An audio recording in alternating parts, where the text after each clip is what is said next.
this, so now I know how to act. And I didn't like that part of the work. But I appreciated it. There's a lot of good uses to that kind of therapy, and so I pursued that. I didn't finish it. I just decided it wasn't for me. And I started to explore, I guess you would call alternative. I call them more traditional modalities. But They really are more traditional, aren't they? yeah, they really are. We And just so lost I got that into fact. exploring, shamanistic, Right. different aspects of that culture. But I did a lot of studying on history of religion. I kind of switched gears from psychology and went into history of religion, and thought, well, maybe I'll find the answers here. And, some things just started to click for me, and I started to really have a lot of questions after going into those places. And that was actually before I went into, experiencing energy work and trying to work with it on that level. So, yeah, that's my background, and that's kind of how I got into it. And then I started traveling and going to different places and fell in love completely with ancient sites and different things along those lines. And Well, it looks like you had some really interesting experiences. I want to talk about two or three of them. Well, the first one I'd like to talk about is you mentioned that you were in some sites with that you had with Mayan priests, and you had the crystal skull ceremonies that these priests led. What was that? What was that like? well, it was really unusual at the time. Yeah, I'm um, sure.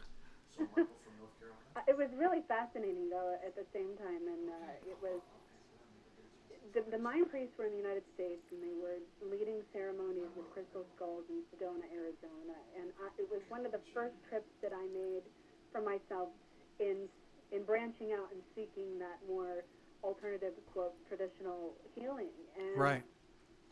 I met some really incredible people, and it was very synchronistic, and the ceremonies that they led, the people that were invited, were my first exposure to that, and which ended up leading me going to Peru. I met my son's godmother in Sedona and ended up going to Peru with her and having more ceremonies and more initiations actually in Peru with shamans down there. And it was not a produced kind of workshop slash trip kind of thing. It was not. The way that it happened was very organic and very spontaneous. Uh huh. And in fact, I was 5 months pregnant. In fact, when I went to Peru with my son. Oh, really? Yeah, and so I was, I had 30 mothers too. I was there with a group, but the way that the ceremony happened was we were in a small store. This gentleman was a shaman, and he and his wife ran a store, and they sold, homemade, handmade things and such. And everybody had left the store, and she was talking to him about something in their language, and something came up about an item that I had on me, and I was wearing on me. And all of a sudden, the next thing I knew, he closed the store down. It was myself, him, and my son's godmother, who's Brazilian. And we ended up having this very small, intimate ceremony right there on the floor in the middle of the store. And he Oh, was wow. bringing out artifacts from Machu Picchu. And, it was just an unbelievable story. And it's something that I should probably write about because it's not exactly your everyday thing. So I was really broken into some of these more ancient, more mysterious ways of doing ceremony and working in those kinds of things. I'm not an indigenous person, as you can tell. Right. I'm young, I'm American, I'm white, I'm blonde, and that has a lot of people have a lot of problems with that. So it was an identity crisis for a while for me because here I was experiencing a lot of these things with indigenous people, very called to the teaching. But I didn't fit in. I still don't fit in on some levels. And, they're very hesitant to open up their circle to people who are not native, and especially, touristy-looking people like myself. But it didn't seem to be a problem there in the middle of the store in Peru, and from that point on, it was another past life regression, blow open kind of experience where everything that happened to me in that particular time and place was just one more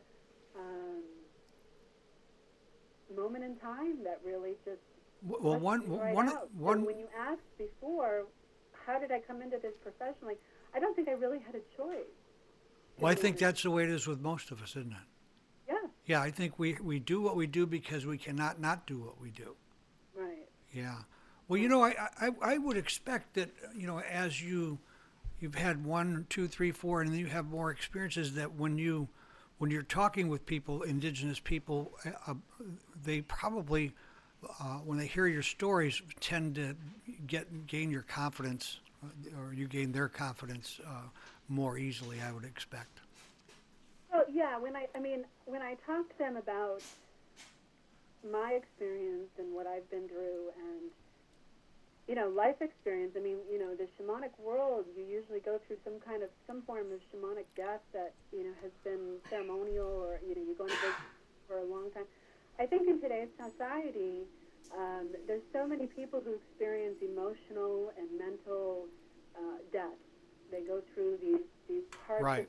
of themselves, and so how much is enough? I mean, we really do experience tremendous amount of change and transformation within our own lives in 21st century, regardless of the cultures that we come from. And it's really important for people to understand that when somebody says shamanic or indigenous, we're not taking anything away from anybody.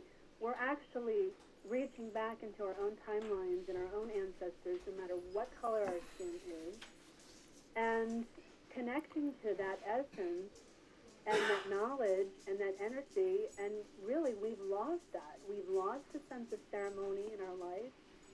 The average white American has no concept of ceremony except for what they experience in church.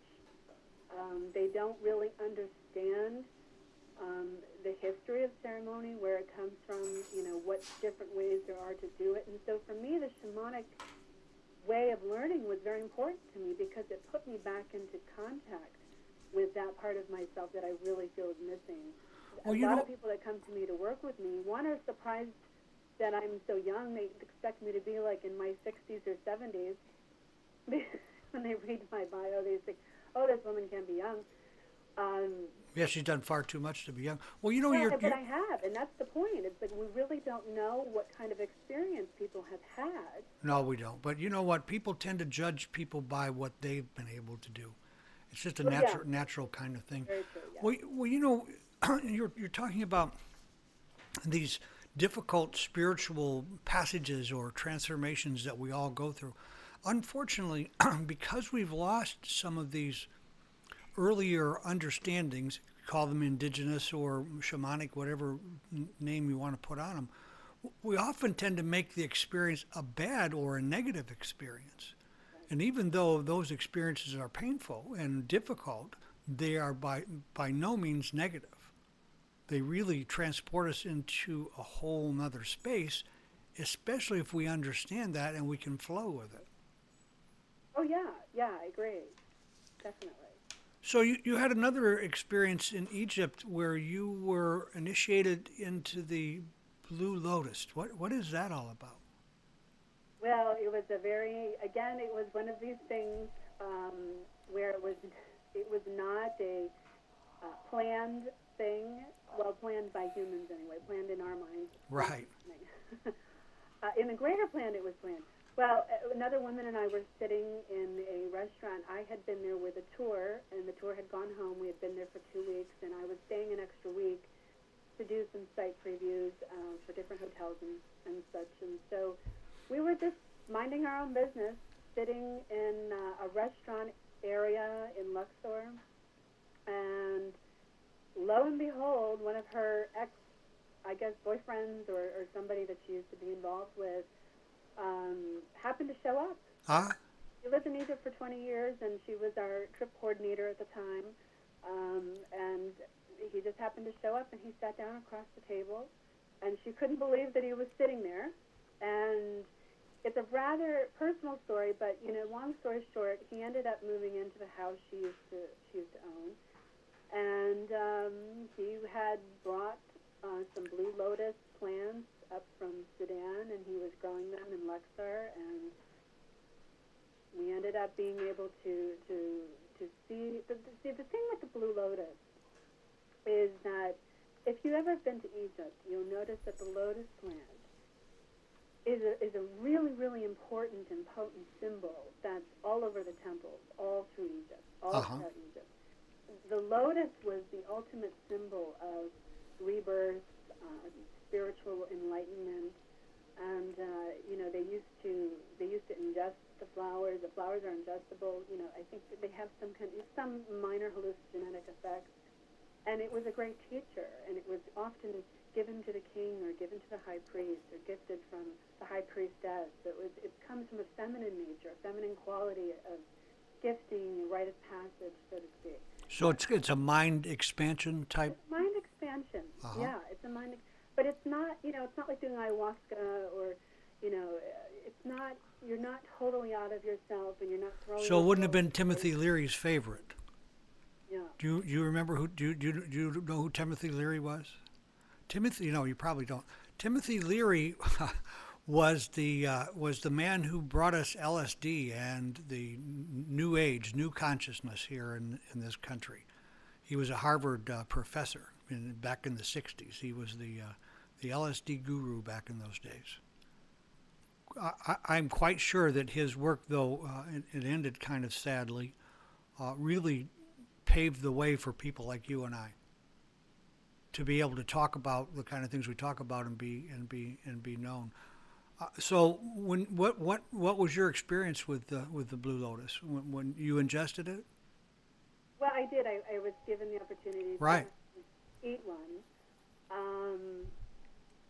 and it was an incredible event on a personal level also, because just what it symbolized was, for me, the higher powers that be, even allowing us to find the odds of us being at the right place at the right time to even be able to find our way to that plant was unbelievable. And the Blue Lotus has left Egypt a long time ago. It was kind of driven out of the Nile due to changes in the environment, introduction of certain kinds of fish that would eat the roots, and so it really disappeared a long time ago. But in ancient Egypt, it was thriving, and it was all over, and it was a very, very sacred plant. So the odds of us being able to find our way back